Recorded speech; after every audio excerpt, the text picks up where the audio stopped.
Well, happy Sunday, everybody. How you doing? Hey, it is great to be here with you. I've really been looking forward to our time together. Whether you've been coming to Northpoint for a long time, or perhaps this is your very first day with us, or you're one of the many that join us online every single week, we're happy that you're here. I'm glad that you're here and celebrating this Sunday with us. I do need to give a bit of a disclaimer before I start today's message, because it's a different kind of message. And in fact, with a crowd this size and just the topics that we're going to be diving into, it's almost impossible to not offend quite a few of you. I know that'll just happen as a natural course of where we're going with the discussion. It's one of these topics that we need to talk about it, but at the same time, I recognize and I'm sensitive to the fact that some of you will be bothered when you leave here today. And I don't want you to just be bothered in silence. I want you to reach back out to me. I want to give you my personal contact information here up on the screen. So my name is Buck Giebelhaus. I am the lead pastor here at Northpoint. Those of you who are new are like, what? I don't understand. No, I am not Buck Giebelhaus. My hair is much smaller, and I am much smaller. So that it really is his contact information, though. Any of you, if you don't like what we say today, I think you will. I don't think you'll be offended at all. That was a joke. But if you don't, call him. Call him anytime. The later, the better. Maybe even have some drinks first. Get your thoughts together around what you want to say. And have some fun. No, my name's Wes Young. I'm a volunteer. My wife Jamie and I, we own a financial strategy company, so I spend most of my time working with people, helping them increase their profitability and their quality of life, and do some speaking to the financial community as well. And so this is actually like one of the only topics that I'm somewhat qualified to speak on when they put me up here. So I'm excited about that. We're in this series called Money See, Money Do. And Buck's been a great job kicking it off. This is the last of the series, so I'll be landing the plane for you today. And I'm going to really go a couple places with you to build some context around some areas that we can see money. We can see not just money, but actually all the areas of life that we care about, that'll help you make better decisions, live with fewer regrets, and I think actually step in to what God has for you when it comes to this topic in this area. Now, I'm also going to be on the Overtime podcast, where we're going to go really deep. And so you can, during the entire message here, as Jen said earlier, you can look like you're taking notes, even if you want to be on your phone, but you can actually take notes, and you can actually send questions to the email below, and we'll be able to talk about these things in the Overtime podcast come next week. You can ask anything you'd like. So to kick things off, here's what I want to do. I've got a question for you. I want you to think back with me. What was your first job? What was your first job? You remember what that was? So for me, I worked at one of these. A Blockbuster Video, right? So just to give you context, I'm 44. I was 15 years old at the time when I was working there, and my job was to put the tapes back on the shelf. Tapes were these things that we used to watch movies on, and so I Be Kind, Rewind. We had the stickers. None of you did it. You just would get them all. We'd have to put them in the rewinders. But long story short, our job was to put the tapes on the shelf, and I remember I made $4.25 an hour. That was the minimum wage at the time. And I remember having a thought, and I'll bet somewhere in your life you may have had a similar thought, where I thought, when I'm making another $1 an hour, I'm going to be rich. I thought, I'm going to have all this extra money, because at the time I had a 15-year-old gap between where I was and where I wanted to be.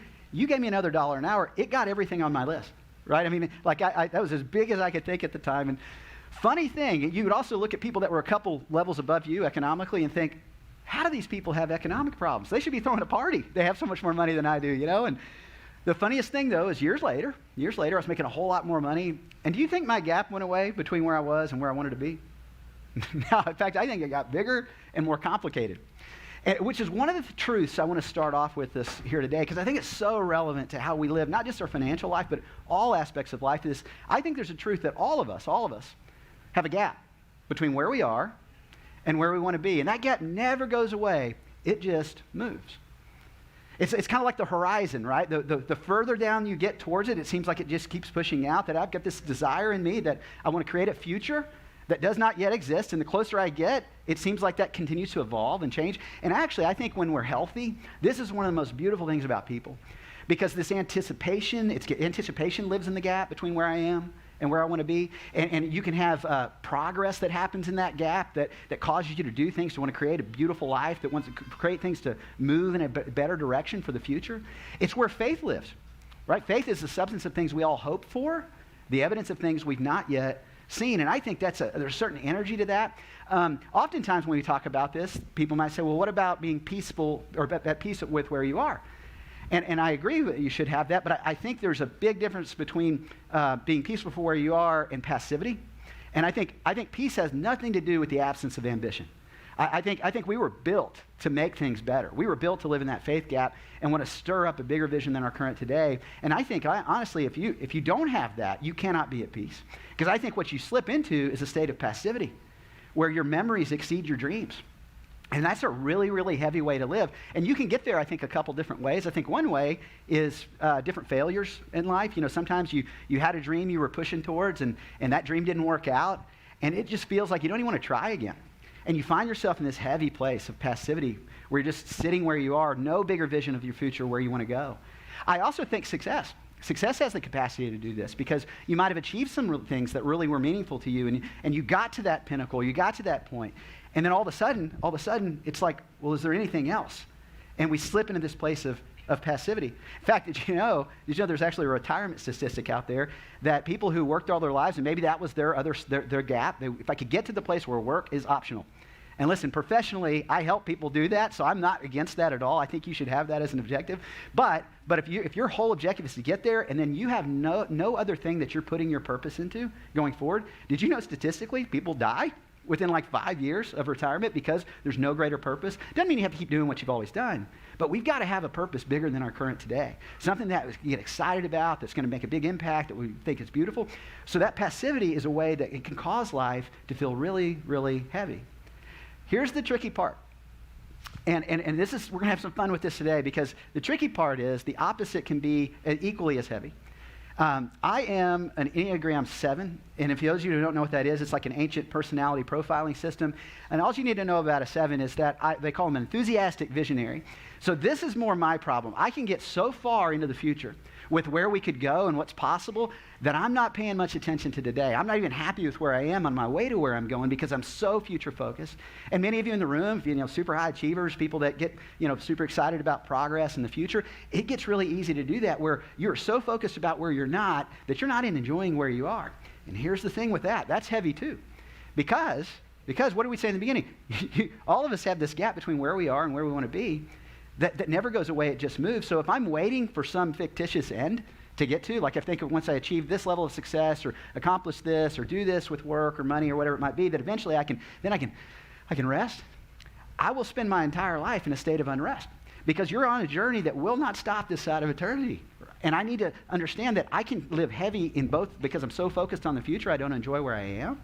Also, I can get so passive that it's heavy. I'm just not, my vision is non-existent. My dreams exceed my vision. And that means the end is near. So in both accounts, here's what life can somewhat feel like. Life can become a series of never-ending problems we're trying to solve, rather than an amazing adventure we get to pursue.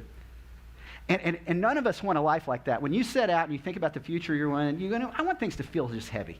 I want it to feel like it's never going to end, and I can't get to the next thing, or I'm so passive where I'm at, and I'm super, super heavy. And we weren't designed to live that way. We were designed, I believe we're invited by Jesus to actually live light. And we're going to talk about some things that actually contribute to our capacity to do that when we're walking through life and following Jesus, as it relates to our money, but also as it relates to all the other big areas of life that we care about. In fact, there's a great quote that I think sets up walking light or living life. It's by Lou Holtz. If you guys don't know Lou Holtz, he was a really, really successful coach. Now you might see him on College Game Day before any of the games that would get played. And he said, it's not the load that breaks you down, it's the way you carry it. All of us are going to live this life of a gap between where we are and where we want to be. Whether we live it light or whether we live it heavy is all dependent upon how we condition ourselves to carry it. We condition ourselves to carry it. And so in my life and in your life, I believe that we can condition ourselves, and I believe Jesus gives us some insights into how to do this, to where we can live life as it's an exciting adventure we get to pursue, rather than a never-ending set of problems we get to solve, because that's Jesus' invitation to us. He said, I've come that you might have life. I've come that you might have it to the full. And that light kind of life, if we can get in contact with what Jesus' best for our life was, when we come to navigating that gap, it doesn't mean it goes away. It still will move. But when you travel it, you've got an eager anticipation, and you've got a gratitude about where you are on your way to where you're going that just helps you travel light. And so I want to unpack this for you. I'm going to take you a couple places, but I want to show you what is one of my favorite areas of Scripture that was recorded by Matthew. It was in a talk that Jesus was doing and a teaching that he was giving. And Matthew, we're going to talk a lot about Matthew in the Overtime podcast, by the way, because Matthew's perspective, he traveled with Jesus, but beforehand, he was a tax collector. And so he viewed things from an economic lens, and tax collectors were not looked well upon back in those days, and not that all of you are super excited about them today, but let's just say that back then it was like a really corrupt IRS agent is the way they were looked upon. And in fact, when people would talk about them and they'd say, hey, you got the tax collectors and the sinners. And the sinners didn't even want to be in the same category as the tax collector, right? So it's like this dance. So Matthew says a lot about things and his observation of what Jesus said when it comes to money and economics. And we're going to talk a lot about that in the Overtime podcast. But this is one area that's so in line with what we're talking about today that I think we need as context. And it's found in Matthew 11, 28 through 30. It says, come to me, all you who are weary and burdened, and I will give you rest. Take my yoke upon you and learn from me, for I'm gentle and humble in heart, and you'll find rest for your souls. For my yoke is easy and my burden is light. And if you think about what's all in this is pretty amazing, because a yoke in and of itself says, take my yoke upon you. A yoke was used to put livestock in, right? Some animals in, and it was designed to go somewhere. So this is not an exercise in passivity. This is not saying, hey, just be happy with where you are. Just sit where you are right now. It's an exercise in a vision of, hey, we're going to go somewhere together. So that thing in you and that thing in me that creates the faith we need in order to move forward, that's there by the hand of God. So whether you recognize that or not, whether you're a Jesus follower or not, it's one of those things that stirs up in you and me because it was there by the hand of God. And the exciting part about that is we get to go wherever we're going to go in this future that we get to create. But at the same time, he says, you don't have to wait till you get to some fictitious destination. Take my yoke upon you and you'll find rest. You'll find peace. You'll find quiet. And you'll travel light. Because I know all of you in the room, we kind of got an idea whether we say it this way or not, is we love life to be an exciting adventure we get to continue to pursue instead of a never-ending heavy set of problems that never get solved. We can travel light, and I think Jesus gives us a window. He gives us a way in order to accomplish this. So to do this, I want to ask you a question, and this might feel like a right turn. It's not. I promise you we're going somewhere. And this is actually really funny because of what happened in the interchange here. What would all of you do if right now I sneeze? Say bless you. That's what y'all did earlier when there was a sneeze right up front. And the funny thing is that wasn't a plant. That was it just live happened. So it's God's will, right? So that's what I'm saying. And but what I love about that is why? You don't know either, do you? No, none of us know. And in fact, we were having dinner, several weeks ago, and somebody around the dinner table sneezed. And my mom actually asked me, why do we say that? Because we all said what we all say. We say bless you. And so nobody knew the answer. So here's what I did. I went to that bastion of truth, which is the internet, and I Googled it. And it turns out for thousands of years, this has been going on in a variety of different countries and a variety of different languages. And there are three primary reasons that we say bless you when somebody sneezes. One of them is it's a sign of well-wishing. So it's like if you were sneezing, it could be a sign, not always, but it could be a sign that you're coming down with something. And so people would be like, hey, be well with you. I hope you're healed. I hope things go well. I hope you're not getting sick. Kind of a sign of well-wishing. The second, which is not quite as popular as the first, but it's a little freaky, is it was thought to be a sign in some places of an evil spirit either exiting you or coming on in, which I think is pretty creepy, right? So if you've ever seen someone sneeze, it looks kind of like an evil spirit, right? And so it's like if everyone sneezed on you, you felt like it was an evil spirit, right? It's like, but if that was true and you knew some evil spirit was coming out, you'd be like, bless you, It's like, what do we need to do here to not get attacked? Or if it's coming in you, it's like, bless you, I don't want this, thing coming at me. So I think those are fun, but by a landslide, they are not the most popular reasons. The most popular reason, single most popular reason out there is because we all inherited that response. That's it. You never decided it, nor did I. We grew up and people around us were doing it. They didn't know why either, but we kept saying it. We carried on this tradition. And isn't it true that for most of us in many, many areas of our life, that we live by default rather than by design? We do. And I think there's some good things here too, because you've all, grown up, and maybe in your household, something like exercise was a priority growing up. You just saw your parents do it, you did it, and you really never questioned it. You carried that on with you into adulthood. And that's actually a really good thing to inherit by default. Even if the younger version of yourself had instructed you to do something, and it was a positive attribute that actually led you to better success, that's a good inheritance, right? That's a good default setting to live by. But if we're not careful and we completely do life by default rather than by design, then we can run into some problems. Because there are also plenty of things, don't you know, that we have inherited either from other people or from culture or from the younger version of ourselves, a decision we might have made, that it isn't doing us so much good anymore. And maybe we need to examine life in a way that helps us understand of all those things that we do, one, why do we do it? And what maybe is still good, we need to keep around, what might need to be replaced, and what might need to be done away with if we're going to continue to move in the direction of this gap where it's light and where it's an exciting venture we get to pursue. When we're working with advisors, we train advisors to help people increase their profitability and quality of life. One of the things that's so fun is we'll go through this exercise, and we call it normal and new.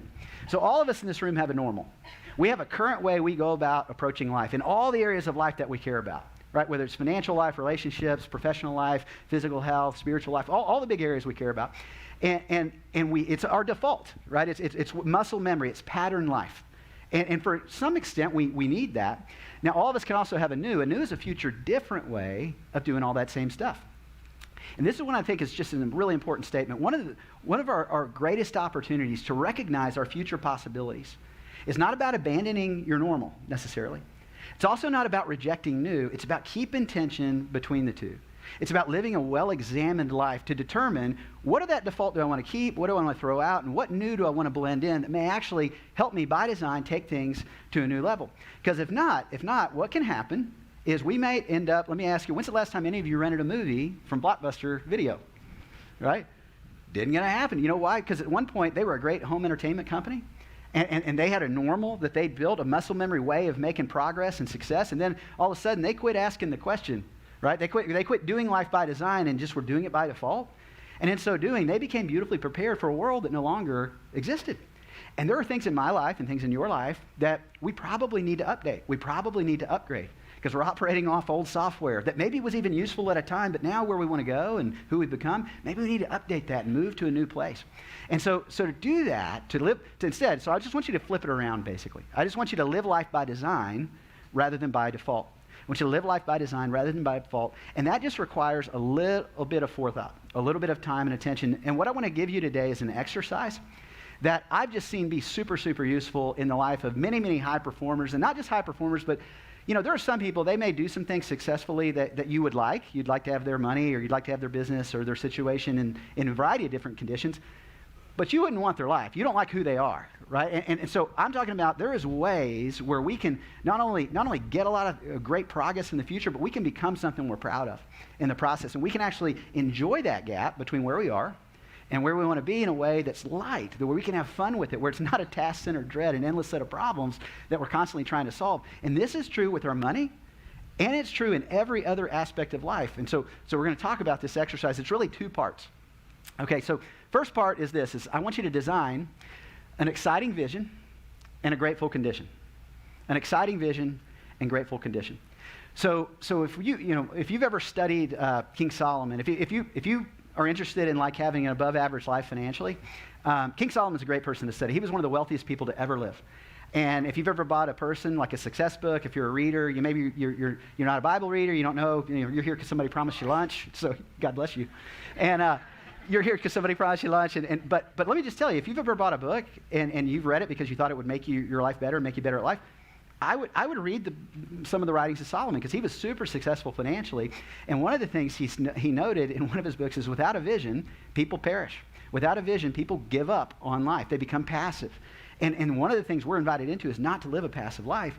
So this designing a exciting vision and grateful condition is critical in order to not only achieving the things you want, but also being happy with the process that you're going through.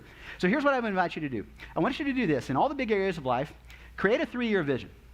A 3-year vision. In all these areas of your life, I want you to write out a day in the life of you, a week in the life of you, a year in the life of you. In all these big areas we care about, our financial lives, our professional lives, our physical lives, our relational lives, and our spiritual lives. Because and the reason they're overlapping is because these all touch, don't they?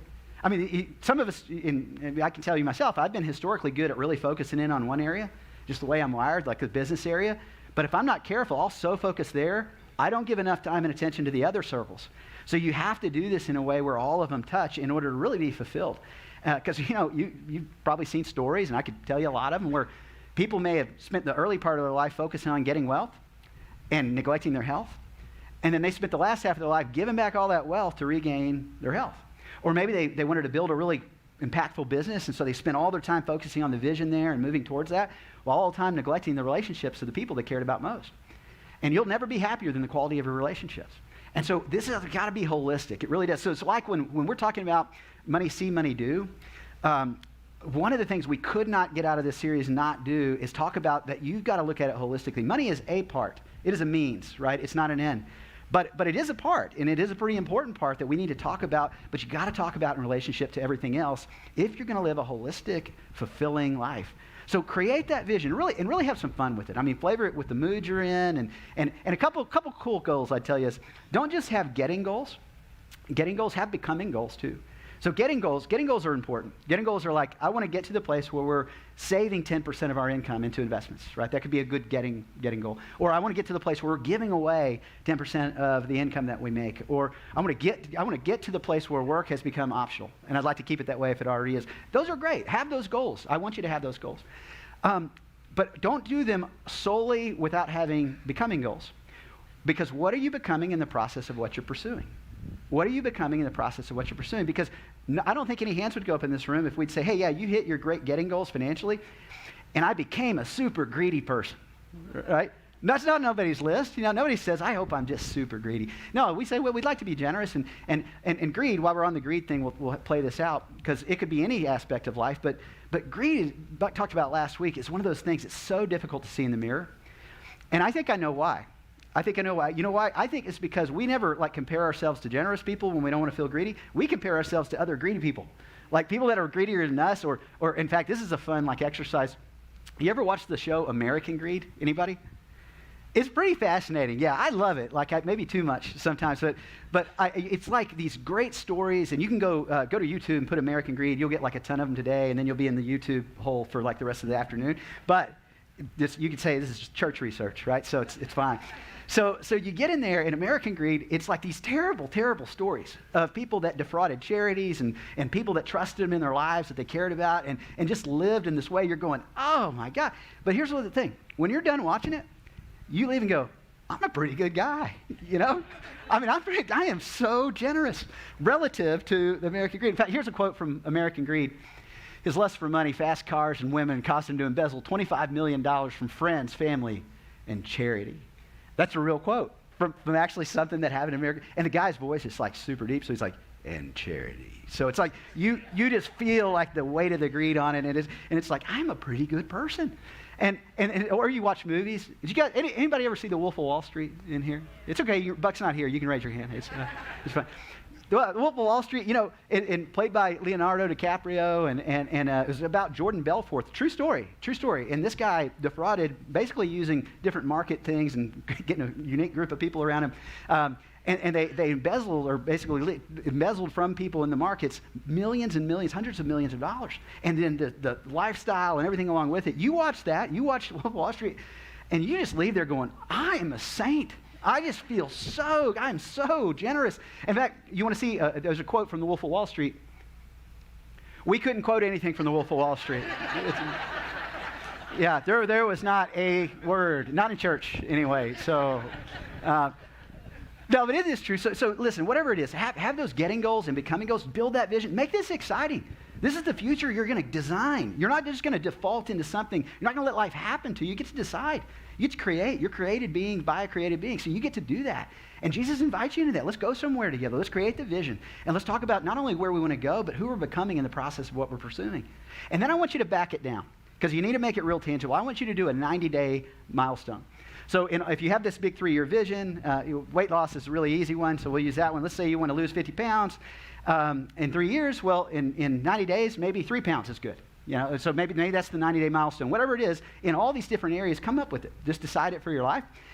And then I need you to back down and say, now what am I tangibly going to do about it? What's the one thing I'm going to do about it? So that means I'm going to take a walk 30 minutes a day, 5 days a week. It may be I'm changing my diet or whatever it is. Financially, it's like if I want to save 10% of my income, maybe I start with 1% over the course of the next 90 days.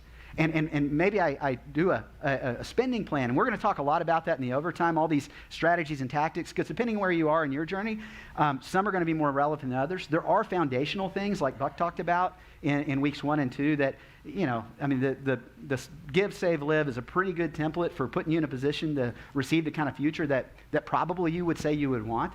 But we'll go through all those things, but just figure out what is the one thing I can do. And don't get 50 things either. Because listen, if we go from being on autopilot in all the areas of life to all of a sudden we're like having to consciously think, and it's like new is like remodeling a house while you're living in it. You ever done that? It's messy, it's inconvenient, it's less effective than if you just left stuff alone. But long term, there's a cost to not changing as well. And so think about how you intentionally design the future that you want to evolve to. Okay, and then part 2 of this. So once you've got all that, and this is probably, it's as important as anything else. Then I want you to renew your mind to the exciting vision and grateful condition. Renew your mind to the exciting vision and grateful condition. So what's that mean? It means getting up and taking 10 minutes, 5-10 minutes, and reading your vision to yourself. Both the big picture 3-year and then the 90-day and then what you're going to do about it. Because you know what that does? It really does. It creates capacity for you to navigate in an excited way into the day. And oftentimes we need to be reminded far more than we need to be instructed. Isn't that true? Because in our lives, isn't it sometimes not like a great new idea that changes your life? It's like reminding yourself of one that you already knew was good. You just weren't doing it. And so it's so critical to remind yourself of those things. The reason oftentimes we trade what we want ultimately for what we can have immediately is we just forget about what we want ultimately. So this is like an easy way to put a guardrail around your thinking first thing in the morning to where you remind yourself of where am I going? Who am I becoming in the process of what I'm pursuing? And what did I say I was going to do about it? And then you get to step into the day. And the great thing, just that awareness alone makes you make better decisions and live with fewer regrets. Isn't awareness amazing? Like if you think about, you ever download one of those diet fitness apps on your phone? I mean, about every year, it's a New Year's resolution, right? So I download that sucker, and it makes you weigh yourself every day, and it makes you got your like ideal weight, and it tells you if you basically do these things, you'll probably get there. But I'll tell you, I quit entering the food after the second day because I just get done with it. But the awareness of where I am relative to where I said I wanted to go automatically makes me make better decisions and live with fewer regrets that day because it's just awareness. That's the power of a good vision, is it gets you excited, gets you your fuel to do things that you're going to need to do in order to get where you want to go. And it makes life light. It makes life where it's not a task-centered dread, it's a problem that never gets solved. It's an exciting adventure that we get to pursue. But then you got part 2. Part 2 of this is you're gonna design, not just your vision, but also your grateful condition. Grateful condition. This is one that's a big deal. Grateful condition is where you write out every single thing right now that you are so grateful for. The people in your life, the things that you've seen come to fruition in your life. I actually have a friend of mine who I shared a speaking platform with, and we had dinner one night, and he coaches collegiate athletes, and coaches that coach collegiate athletes are really on the mental side of their game. Because, in high school, they were all the best athlete in their school, and then they get to college and they're surrounded by everybody was the best athlete in their school. And so a lot of times they run into these like great depressions, and a big part of what activity he makes them do, and the science that's behind this is just amazing, is he says, I want you to write out everything that's happened from the time you were 15 to now that you're excited about, that you're proud of, and the people in your life that you're grateful for. And they go through that. They walk through those things. And then when they're done, he says, now let me ask you a question. If you were to go back in time and tell the 15-year-old version of yourself all these things were going to happen, would you be happy? And every single one answers the same way. They say, absolutely. He says, then why aren't you? It's because we aren't reminding ourselves. We're not putting ourselves, designing a grateful condition. And while we're going to have big dreams, it's not an absence of ambition. We also need to take time to count our blessings. We need to think about the things that we have in our life that we once prayed for, that are sitting right next to us, right? That sometimes frustrate us. But in our life, in my life, in your life, if we can create this grateful condition, we're going to fill up our emotional gas tank. Because here's the other thing I want to hit, and this is really important. And maybe the version of Christianity you grew up with didn't talk about this, and it may be why you didn't hang out in that version of Christianity, because it wasn't actual Christianity. It's that if you believe in Jesus, start following Jesus, you will never have any problems. Everything's going to go the way you thought it should go, as you said to yourself, and nothing else will disturb it. Jesus didn't say that. Jesus said, in this life, you're going to have trouble. Nobody puts that on a bumper sticker, right? Nobody puts that on their mirror to inspire them in the morning. But he said, but fear not, I've overcome the world. And what I love about that is when we focus in on what's been, what we're grateful for, what we're excited about, and we actually give thanks for that, all of a sudden it fills up that gratitude gas tank and emotional gas tank, because when you walk into the day, especially if your vision's big, you are going to face headwinds. You will face left turns and right turns. Some days things will go really well. But let's face it, anything worth doing, there are challenges. There are things that you're going to have, and things that you could do nothing about. Now, I will tell you, I think following Jesus helps us avoid some of those avoidable regrets. But there are unavoidable things that pop up that you go, wouldn't have written this in my story, but I'm so present about where I've come from and happy about that, and I'm excited about where I'm going, I'll just walk through it. You ever run across people, and they're in like a really difficult season of life, but you wouldn't really know it because the way they carry it is so light. In fact, you could see two people going through two identical tracks in life that certainly none of us would write into our stories or want, but one of them just does it light. And the other one, it's just miserable. But both are going through the same thing. But we get to decide. We get to decide how we navigate the gap between where we are and where we want to be. And for it to be an exciting adventure we continue to pursue financially and all these other areas of life we care about, renewing your mind to that exciting vision and grateful condition is critical. There's a really funny book. It's a good book. I'd recommend it. It's called The Noticer, and it's Andy Andrews' book. And one of the things, there's a young man, and he's going through a really difficult time in his life, and he's kind of walking with what the father figure is. His name is Jones. And they're walking outside, and it's really cold, and they're walking next to a swimming pool. So this swimming pool, imagine middle of winter, and not in Texas, except for the Snowmageddon, but outside of that, it's cold, right? It's super cold outside. And he's complaining and grumbling, and Jones looks at him, and they get next to the pool, and he pushes him in the pool. To which he's shocked, right? This is his mentor, his coach, the guy who's really been developing. And he comes out the water. He says, what'd you do that for? He said, well, it occurred to me, I might not always be around to help you with your thinking. So I want you to know one thing. Every single day for the rest of your life, somebody is going to push you in the swimming pool. You might as well decide right now how you're going to endure it.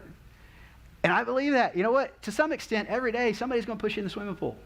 And so don't act like that's not there. When we have a good gratitude gas tank and exciting vision about where we're going, it just makes us travel over those bumps really, really light.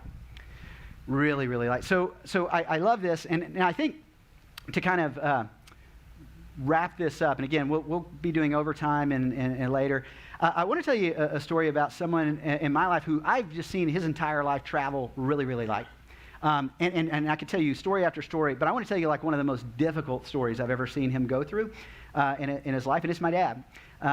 My dad, gosh, in 2017, I got a phone call from my mom at 2 o'clock in the morning, which is never like hey, just checking in, everything's fine. It's like, this is bad. And so long story short, he's helicoptered to the hospital. They diagnosed him with bacterial meningitis, give him about a 10% chance of living.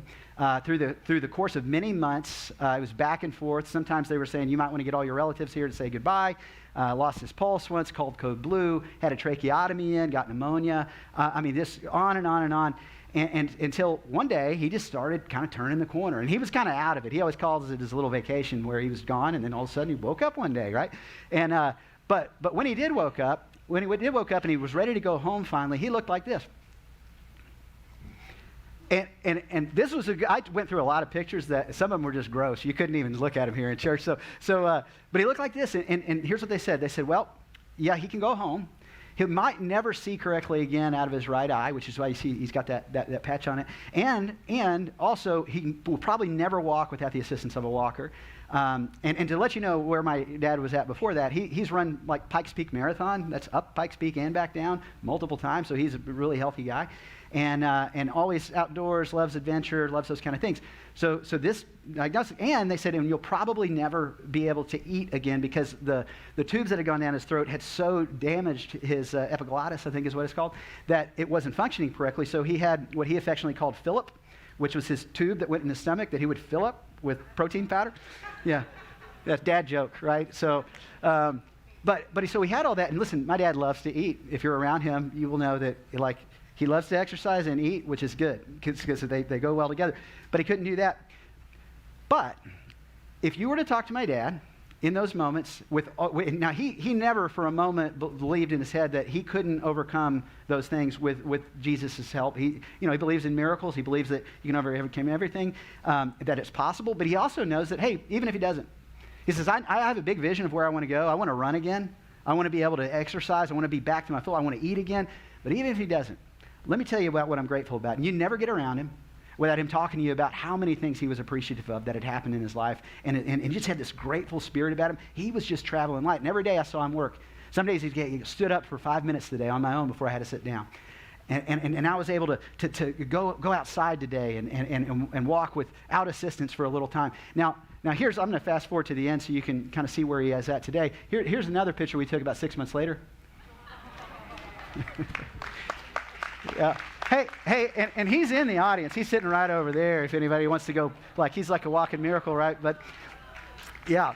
So, but the most important part, I love that this recovery happened, and he runs and eats a lot now, and so he's ever at this, he's like, where are we going to lunch? And so so we share that. But here's what I want you to hear. That guy holding the fish had the same spirit that the guy with the neck brace on had. Because he had this idea that Jesus invites us into, that he was going to have an exciting vision, but also a grateful condition. And this works, we're going to talk a lot about money, so I know we kind of go a lot of places here, but it has to be in the context of your whole life next week on overtime. But man, if you can do this, if we can get this one thing right, this is what it means to follow Jesus. As Jesus said in Matthew, come to me, all you who are weary and burdened, and I'll give you rest. Take my yoke upon you and learn from me, for I'm gentle and humble in heart, and you're going to find rest for your souls. My yoke is easy and my burden is light. Have a big vision about where you're going, and have a deep, deep gratitude about where you are on the way, and you're going to travel light, and you're going to follow in the steps of what your Heavenly Father invites you to follow in an inheritance. God bless you. Let me pray for us before I let you go. Father, we love you. I thank you for all the people here today. I thank you for just the amazing grace that you've given us to talk about these kind of things, Lord. And Lord, help us to travel light. Help us to look to you and give us your vision for our life. We think so small. Help us to see the way you want us to see. And Father, help us to be grateful for where we are and enjoy this moment where we are right now on our way to where we're going. In Jesus' name, amen. God bless you guys. We'll see you next week. Man, what a great message from Wes. Don't forget that this week you can submit your questions for Wes to answer on our Overtime podcast by visiting npaustin.com/what's next or sending us an email at overtime@npaustin.com. We're kicking off a brand new series called Set Free next week. It's a great series to invite a friend, so we cannot wait to see you next week for Set Free Part 1. Thanks again for tuning in.